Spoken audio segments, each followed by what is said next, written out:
আসসালামু আলাইকুম, সবাইকে অনেক অনেক শুভেচ্ছা জানাই আমার গার্ডেন চ্যানেলের পক্ষ থেকে। আশা করি সবাই ভালো আছেন। আজকে কিছু ইম্পর্ট্যান্ট কাজ নিয়ে বাগানে ঢুকলাম। প্রথম কাজটা হচ্ছে ড্রাগন ফলটা উঠিয়ে নিতে হবে। আজকে ড্রাগন ফলটা দেখুন একদম পেকে লাল হয়ে রয়েছে। আমার কাছে প্রথম ড্রাগন ফল, পাড়তে কিন্তু খুবই ভালো লাগছে। দেখুন কি সুন্দর হয়েছে, লাল টকটক করছে। সাইজটাও মোটামুটি ভালোই হয়েছে, প্রথম হিসাবে সাইজটা ভালোই হয়েছে। এটা আমি আজকে কেটে আপনাদেরকে ভিতরটাও দেখাবো। তারপরে হচ্ছে আরও একটা আছে একটু বড়, আরও 3টা ফুল রয়েছে। তারপরে যে কাজটা আমি করব সেটা হচ্ছে এই আমার হাতের বোতলটা দেখুন আমি নিচের দিকটা কেটে নিয়েছি, আর নিচে মুখার দিকটাও একটু ফুটা করে নিয়েছি। এই বোতলটা আমি বসিয়ে দেব আমার শসা গাছের বেডের এক কর্নারে। এটাতে আমি ভর্তি করে দেব কিচেন ওয়েস্ট, সবজির খোসা নিয়ে এসেছি এই বালতিতে।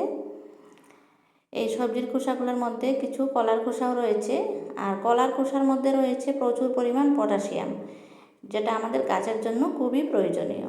এই কলার খোসা, সবজির খোসা সব মিক্স করে আমি এই বোতলে ভরিয়ে দিচ্ছি। এগুলো পচে গিয়ে যে লিকুইডটা তৈরি হবে সেটা থেকে গাছ খুবই উপকারী খাদ্য আহরণ করতে পারবে। তারপরে এটাতে দেওয়ার পরে হচ্ছে আমার এই যে লঙ্কা গাছ থেকে আমি এতদিন এত লঙ্কা পেয়েছি, গতকালকে এতগুলো উঠিয়েছি। প্রথম ব্যাচ যখন লঙ্কা ধরে, সেকেন্ড ব্যাচ আসার আগে আগে আমি এই কাজটা করি। এখানে একটা বোতলের নিচের দিকটা কেটে ঠিক ওইভাবে বসিয়ে দিলাম। বসিয়ে দিয়ে এটাতেও আমি কিচেন ওয়েস্ট ভর্তি করে দেব।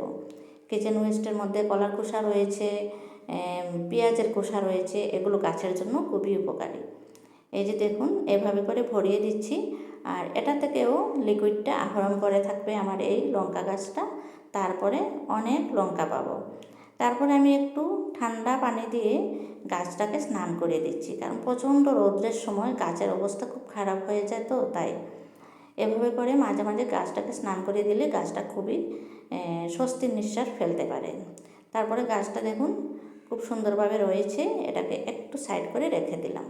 তারপরে সরাসরি চলে আসলাম আমার কিচেনে আপনাদেরকে ড্রাগন ফলটা কেটে দেখাতে। এদিকে কথা বলতে বলতে আমার ভিডিওটাও শেষের পথে। ড্রাগন ফলটা দেখুন কত সুন্দর হয়েছে, আশা করি খুব মিষ্টি হবে। আপনারাও এভাবে করতে পারেন। আর আমার ভিডিওটা পছন্দ হলে অবশ্যই একটা লাইক দেবেন, আর চ্যানেলে প্রথম যদি এসেছেন তাহলে অতি অবশ্যই আমার চ্যানেলটাকে সাবস্ক্রাইব করে দিয়ে আমাকে এগিয়ে যেতে সহায় করবেন। আজকের ভিডিওটা তাহলে আর লম্বা না করে এখানেই বিদায় নেই। সবাই ভালো থাকুন, সুস্থ থাকুন। Happy gardening.